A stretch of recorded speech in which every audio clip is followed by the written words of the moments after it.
The entire month of February, I'm going to be asking you, are you ready to get real?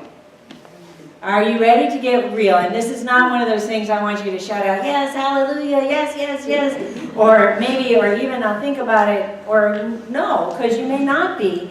But here are the questions that I'm posing to you in the month of February. Are you willing to get real about life? Are you willing to get real about love?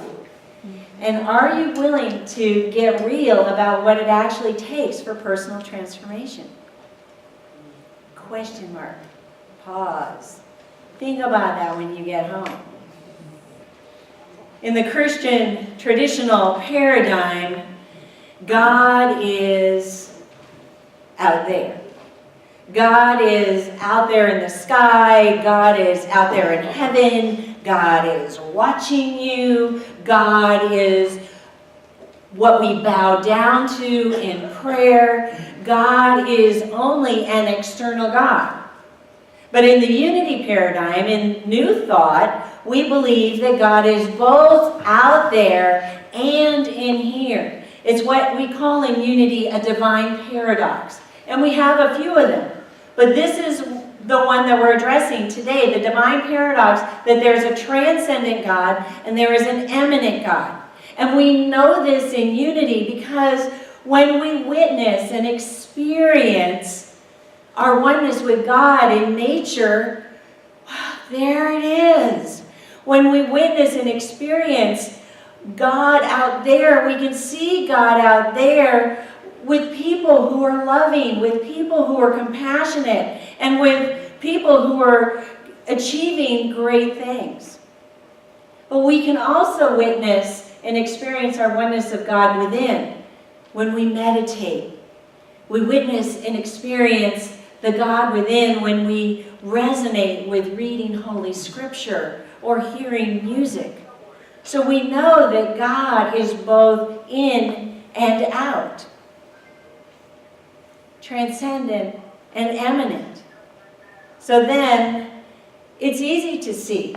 It's easy to see that when we're in the flow of life, God is in everything. It's easy to see that. But is it as easy to see God in growth opportunities? Because that's actually where we need to get real. I think we can. There was or is God or is life out there testing us? Is something coming from the outside to say, are you sure? Is something coming from the outside to say, this is for your spiritual improvement. You will be a stronger person after that. Is there something from the outside that's dictating all that? Mother Teresa had a plaque on her wall and it said, I know God won't give me any more than I can handle. I just wish he wouldn't trust me so much. So then really I'm asking you seriously now, do you believe that there's something outside of us that's dictating trials and tribulations, that's dictating an adversarial force to make sure? No, I don't believe there is. I truly, absolutely, unequivocally believe that that does not exist. And why? Because I don't believe God can give us anything. I don't believe that God has the capacity to do that. God isn't a person, place, or thing. God ideates. God emanates. God radiates. God does all of those things. It's up to us to activate. And once we recognize that it's up to us to activate, boy, we have to take a big, deep breath because we're invited into a whole nother level of personal responsibility. What sometimes I call personal response agility. So our ability to be agile actually has an impact on our circumstance. Our ability to remember our oneness with God and in able and agile ways draws us up, helps us recognize that if there is something adversarial going on, it's up to us to get back in the flow. It's up to us. And once we do get back in the flow, we can change our environment. We can change our experience of whatever's going on. How lovely is that? I've said before that the universe is expanding, and science has proved that the universe is continuing to grow every so much, every so metaparsec. So I'm wondering, wherever we are, if where we're bumping up into these adversarial events, it's because we're not growing at the same capacity for goodness that the universe is expanding. I'm wondering if it's our personal choice to either expand or contract, and find out where our edges are. Find out where we're growing, and find out what we're holding on to. And it is that ability to understand ourselves and our place in the universe that actually gives us freedom. Mike Dooley said it this way: if it weren't for your challenges, how would you ever know that there are things you still misunderstand? You wouldn't. So bless them, embrace them, and give thanks for them. Tally ho ho ho. I especially like that last part, tally ho ho ho. You know, sometimes we get to say it through clenched teeth, and that's okay. But man, oh man, isn't it easier to blame something outside of ourselves? Even if that something outside of ourselves is God. Isn't it easier? But what if? What if we could bless everything that was going on as a growth opportunity? What if we could embrace everything that was going on as a growth opportunity? What if we could find the deliciousness of life because we'd simply had a misunderstanding? Oh, I didn't know that I didn't know. But now I know. Or at least now I have an inkling. At least now I have a direction to go in. And I embrace that, I bless that, and I give thanks for that. I was trying to think of examples, personal examples of times I've been in adversarial situations, and I said to Nikki yesterday, do I have any of those? And she laughed. She said, you have plenty. But instead, I'm going to share a parable. It's a modern day parable, so I don't know if it's true, but I don't know that it's not true. There was a young woman who was encountering one adversarial situation after another. She was being tested, she felt, one event after another. And every time she cleared up one, she found that another arose, so much to the point that she was feeling rather depressed. And she wondered if really she had what it took to go on in her life. She went to her father for some comfort and support. Her father, who was actually a very wise man, was also a chef, and he said, come on in. He took her into the kitchen and he sat her down at the kitchen table, and he went over and he took out 3 pots and he filled them each with equal amounts of water, put them on the stove, and put each one on high. And after the water started to boil, he went and he got some carrots and put it in one pot. He got some eggs and he put them in another pot. And then he took up some ground coffee beans and he put them in the third. And after 20 minutes, he got back up and turned each one of them off. Now the daughter, she was getting a little impatient because she didn't come to watch her dad cook. She knew he was a good cook. She didn't need proof of that. What she wanted was some comfort and support. And so she said, Dad, what's going on? And he said, just a minute, you'll see. And he went and he fished those carrots out of the first pot and he put them in the bowl. And then he plucked the eggs out of the second pot and placed them in a bowl. And he went to the third pot and he got a ladle and he ladled out the liquid and he poured it in the cup. And he said to her, what do you see? And she said, I see carrots, eggs, and coffee. And he said, what do you really see? Come closer. And he invited her to come up to the bowl and he invited her to taste the carrots. And he said, what are you experiencing? And she said, these are so awful. These just are so mushy. And in fact, I think they're ruined. And then he took her to the eggs, and she peeled an egg, and she took a bite into a very, very, very overcooked, hard-boiled egg, and she said it's completely inedible. And then he gave her the cup of coffee, and she took a sip, and she smiled as she savored the deliciousness of that coffee. And he said, "What do you notice?" And she said, "Dad, I just don't think I'm getting it." He said, "Well, the carrots went in strong, but in adversity, and each one of these things had equal adversity. Each one boiled for exactly 20 minutes. So in exactly 20 minutes, the carrots went in and they came out mushy. The egg, which had gone in fragile and looked the same when it came out, was actually really hard inside." And he said, "But the coffee beans, they went in and they really didn't change at all. But they changed the environment around them." And she said, "Dad, all I want is comfort and support." And he said, "This is the greatest comfort and support I can give you, to be like the coffee bean.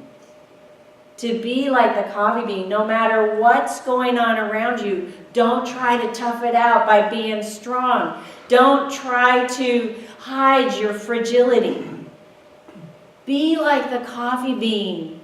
Be true to your nature. Be true to your essence. Be true to yourself, and you will change the world around you."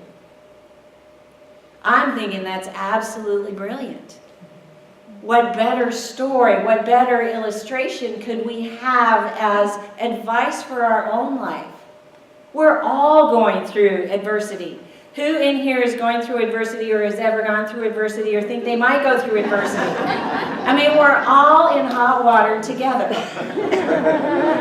It's our agileness, it's our responsibility, how we respond to that hot water that makes all the difference in our lives. How we stay true to our nature, to our essence, and how we can then change the world. So here's 3 things I want you to know about growth opportunities. Number one. I turned it off, that was my thing. We cannot escape our own growth opportunities. Darn it. We can't escape them. They will be there. There's a story about Ptolemy, the king of Alexandria, several centuries ago, and his experience of being taught geometry. Euclid was his geometry teacher, and he was trying to explain things and express things in a very geometrical kind of way. And Ptolemy finally put his hand out and says, wait. Isn't there an easier way to get this stuff?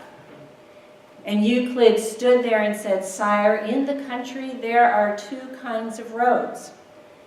There is a hard road for the common people, and there is an easy road for royalty. But with geometry, there is no royal learning." And for us, there is no royal learning. They are ours to learn. They are ours to learn, and we cannot escape them. That's our path. That's our journey. That's our human experience. And we gotta go with what we got. Have you heard that before? Gotta go with what we got? Well, here's our affirmation. Gotta grow with what we got. Together. Gotta grow with what we got. Number 2 is, they are repeated until we get it. I'm back to tally ho ho ho. They are repeated until we get it. I mean, we might find ourselves in adversity in one of those universal tests, and we go under the covers. I've done that. We might find ourselves in adversity, and we might think, well, I'm very smart, and I can strategize. I can strategize to ignore it. I can strategize to manipulate it. I can strategize to any kinds of things, to blame somebody else for. We're really smart people, and I have actually done a whole bunch of those things, but they're still there. The growth opportunities are still there, and they're going to be there until we get it. What we resist persists. So here we go together. What we resist persists. And then number 3 is, they may seem daunting, but we can grow. They may seem daunting. They may seem overwhelming. They may seem overflowing. But what if the overwhelming and the overflowing is the divine? What if? Then we can grow. We can grow because God is in us as love. We can grow because God is out there as wisdom and beauty. We've got God. Who's got us? God's got us. God's got this. God's got this, and we can grow. Let's say that. God's got this, and we can grow. We can actually say it from I perspective. God's got this, and I can grow. Together. God's got this, and I can grow. I don't know about you, but I feel like I am just right on the edge. It's anticipation, it's fear, but I know that God's got this. And whatever step I'm about to take, I can grow. You may not have a dad like that chef, but you've got a minister like me.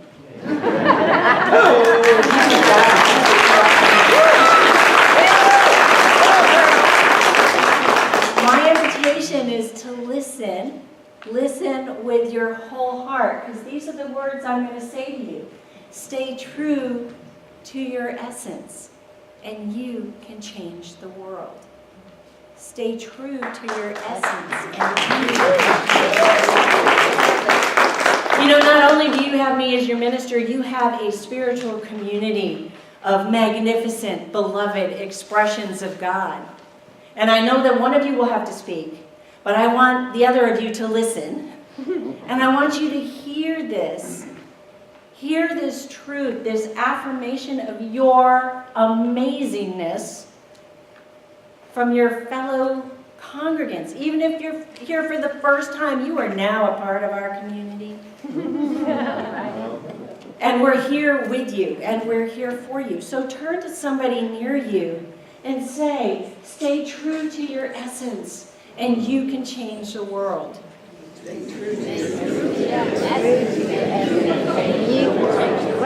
Listen with your whole heart. Stay true to your essence, and you can change the world.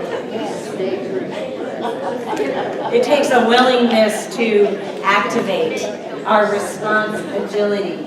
And one of the experiences we activate our response agility in is meditation.